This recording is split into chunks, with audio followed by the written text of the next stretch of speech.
Yeah, I think it's very important for us to access the youth and get them bankable, and also for them um, to have financial education. So, and also to be able to reach the unbanked Africans in the rural areas. So, technology and the fourth industrial revolution are allowing us to access those markets. As I spoke in your conference, that it's important that we start identifying markets with the greatest need. And we've identified that the youth of Africa, most of them lack financial literacy, and also the unbanked, they lack access to banking solutions.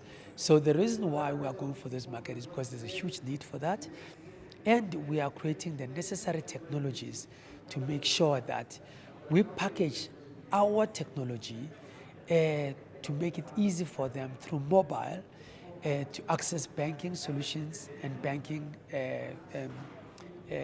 education. So, how do we do this? We do that because the banking software and the banking app will be on their phone, which they can access via an easy to use smartphone or a complex smartphone. As long as they've got a smartphone, most of our platforms will be available even on lesser expensive phones.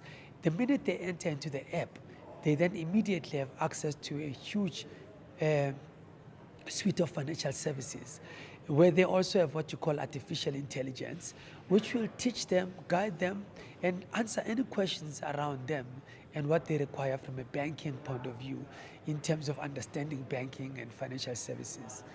Now, in terms of the core banking activities, we will have partner banks all over the world, which will provide the support to make sure that core banking activities happen, they are secure, and the risk is highly managed so that they don't lose their money.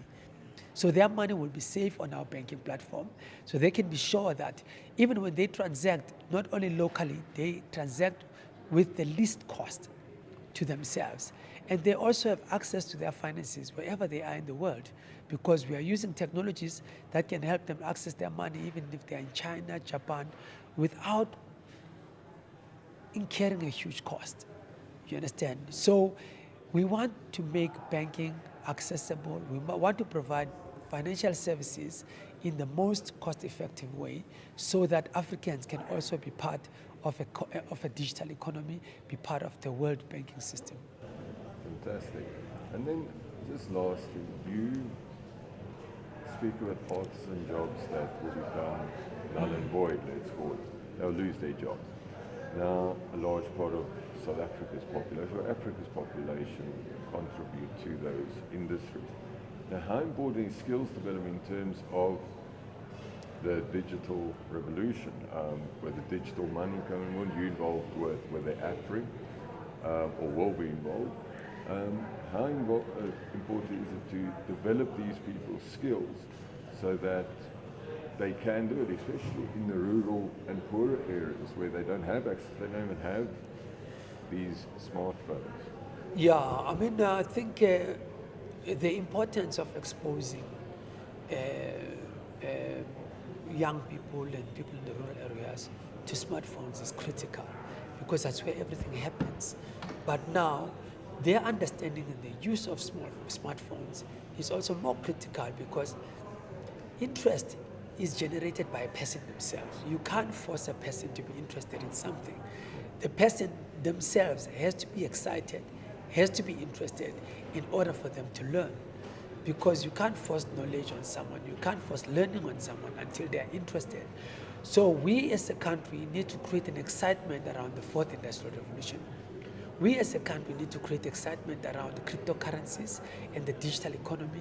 We as a country need to create excitement around access to global markets, where now you can work from a shack and still impact the world directly from your phone. People do those things with Instagram. They take a picture in some random place in the rural area, and they're liked by people all over the world. Now, that doesn't require you to move away from your location, because the phone itself is a supercomputer. It's got The phone has got a internet. The phone has got a phone. It's got a telephone. The phone also has got a computer in it.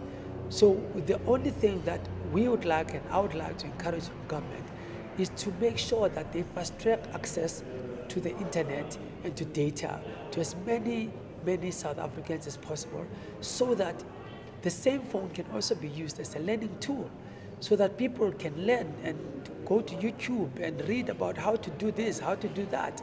Because most people in the world now are educated via YouTube.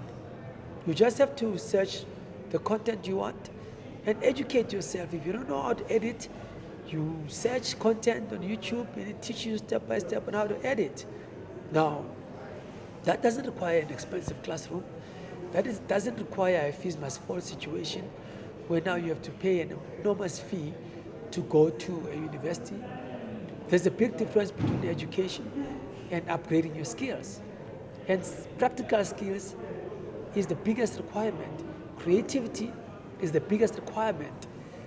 Access to development skills, whether it's web or mobile app, is the biggest requirement now. So bankers in the future are not going to be run by bankers. They're going to be run by creatives. They're going to be run by developers. They're going to be run by programmers. So where does the future lie? The future lies on your phone.